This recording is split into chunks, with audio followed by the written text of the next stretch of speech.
Di negeri ini pernah hidup seorang pejabat langka. Ia pernah memegang kunci kekayaan negara, mengelola triliunan rupiah, namun di dompetnya hanya ada selembar uang 20 ribuan. Bukan untuk makan siang, bukan untuk rokok, tapi untuk diinfakkan ke kotak amal masjid. Mar'i Muhammad, Menteri Keuangan era 90-an, hidup bukan seperti raja, tapi seperti rakyat biasa. Tak punya mobil mewah, tak punya pengawal, bahkan mobil bututnya dijual untuk membiayai perjuangan melawan korupsi.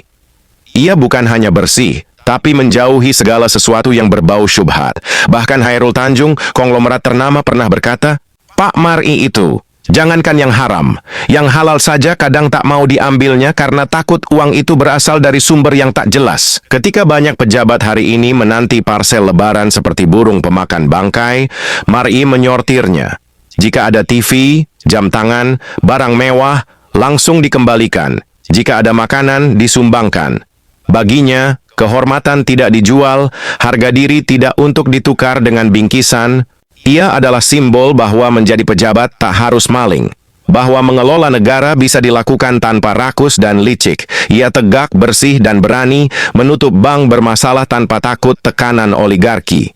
Ia bukan produk instan politik, tapi hasil tempaan orang tua yang setiap malam selepas maghrib mengajarkan anak-anaknya mengaji dan mencari rezeki yang halal.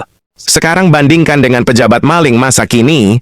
Dompet mereka bukan berisi uang 20 ribuan, tapi tumpukan uang haram hasil korupsi proyek. Rumahnya bukan satu, tapi berderet seperti istana. Mobilnya bukan butut, tapi deretan Alphard, Mercy, dan mobil listrik subsidi. Uangnya berserakan di villa, brankas, bahkan disembunyikan di dinding dan kasur.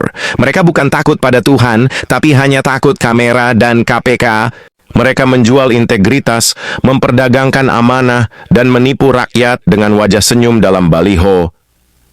Rakyat miskin bukan karena takdir, tapi karena rakusnya para maling berdasi. Ketika anak-anak Mar'i mengaji selepas maghrib, anak-anak pejabat maling ini sibuk menghitung saldo hasil rampokan negara. Ketika Mar'i menolak hadiah demi kehormatan, mereka justru meminta jatah bahkan dari sumbangan bencana. Negeri ini tidak kekurangan uang. Yang hilang adalah kejujuran, yang punah adalah rasa malu. Kalau saja pejabat dan wakil rakyat hari ini punya 1/10 akhlak Mar'i Muhammad, takkan ada rakyat tidur kelaparan di tanah yang kaya ini. Takkan ada anak putus sekolah karena biaya. Takkan ada ibu meninggal di rumah sakit karena tak mampu bayar. Yang terjadi justru sebaliknya. Mereka menumpuk harta, rakyat menumpuk derita. Semoga masih ada orang tua yang mendidik anaknya seperti ayah Mar'i. Semoga akan lahir Mar'i baru yang tak silau jabatan, tak tergoda suap, dan tak menjual nurani. Karena jika negeri ini terus dipimpin oleh para penyamun, maka yang tersisa hanya rakyat yang terluka dan negara yang hancur.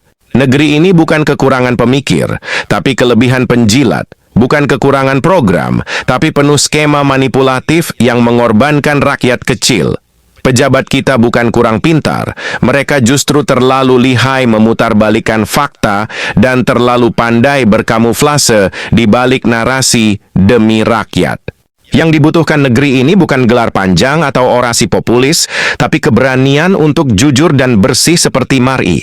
Satu Mar'i Muhammad lebih berharga dari 1000 politisi yang hanya piawai dalam retorika. Jika tidak ada revolusi moral dalam tubuh kekuasaan, maka negeri ini akan terus digerogoti dari dalam seperti bangkai yang dimakan ulat. Dan sejarah akan mencatat bangsa ini pernah punya pemimpin jujur, lalu memilih untuk tidak menirunya. Lebih memilih maling berjubah rapi ketimbang negarawan yang bersih dan sunyi. Inilah luka bangsa ketika keteladanan dikubur dan pengkhianat dijadikan ikon. Negeri ini akan jadi kuburan bagi kejujuran, dan surga bagi maling berseragam dan penguasa rakus yang sudah kehilangan rasa malu. Di negeri ini pernah hidup seorang pejabat langka. Ia pernah memegang kunci kekayaan negara, mengelola triliunan rupiah, namun di dompetnya hanya ada selembar uang 20 ribuan. Bukan untuk makan siang, bukan untuk rokok, tapi untuk diinfakkan ke kotak amal masjid. Mar'i Muhammad, Menteri Keuangan era 90-an, hidup bukan seperti raja, tapi seperti rakyat biasa. Tak punya mobil mewah, tak punya pengawal, bahkan mobil bututnya dijual untuk membiayai perjuangan melawan korupsi. Ia bukan hanya bersih, tapi menjauhi segala sesuatu yang berbau syubhat. Bahkan Hairul Tanjung, konglomerat ternama, pernah berkata, "Pak Mar'i itu, jangankan yang haram, yang halal saja kadang tak mau diambilnya karena takut uang itu berasal dari sumber yang tak jelas." Ketika banyak pejabat hari ini menanti parsel lebaran seperti burung pemakan bangkai, Mar'i menyortirnya. Jika ada TV, jam tangan, barang mewah, langsung dikembalikan. Jika ada makanan, disumbangkan. Baginya, kehormatan tidak dijual, harga diri tidak untuk ditukar dengan bingkisan. Ia adalah simbol bahwa menjadi pejabat tak harus maling, bahwa mengelola negara bisa dilakukan tanpa rakus dan licik. Ia tegak, bersih, dan berani menutup bank bermasalah tanpa takut tekanan oligarki. Ia bukan produk instan politik, tapi hasil tempaan orang tua yang setiap malam selepas maghrib mengajarkan anak-anaknya mengaji dan mencari rezeki yang halal. Sekarang bandingkan dengan pejabat maling masa kini. Dompet mereka bukan berisi uang 20 ribuan, tapi tumpukan uang haram hasil korupsi proyek. Rumahnya bukan satu, tapi berderet seperti istana. Mobilnya bukan butut, tapi deretan Alphard, Mercy, dan mobil listrik subsidi. Uangnya berserakan di villa, brankas, bahkan disembunyikan di dinding dan kasur. Mereka bukan takut pada Tuhan, tapi hanya takut kamera dan KPK. Mereka menjual integritas, memperdagangkan amanah, dan menipu rakyat dengan wajah senyum dalam baliho. Rakyat miskin bukan karena takdir, tapi karena rakusnya para maling berdasi. Ketika anak-anak Mar'i mengaji selepas maghrib, anak-anak pejabat maling ini sibuk menghitung saldo hasil rampokan negara. Ketika Mar'i menolak hadiah demi kehormatan, mereka justru meminta jatah bahkan dari sumbangan bencana. Negeri ini tidak kekurangan uang. Yang hilang adalah kejujuran, yang punah adalah rasa malu. Kalau saja pejabat dan wakil rakyat hari ini punya 1/10 akhlak Mar'i Muhammad, takkan ada rakyat tidur kelaparan di tanah yang kaya ini. Takkan ada anak putus sekolah karena biaya. Takkan ada ibu meninggal di rumah sakit karena tak mampu bayar. Yang terjadi justru sebaliknya.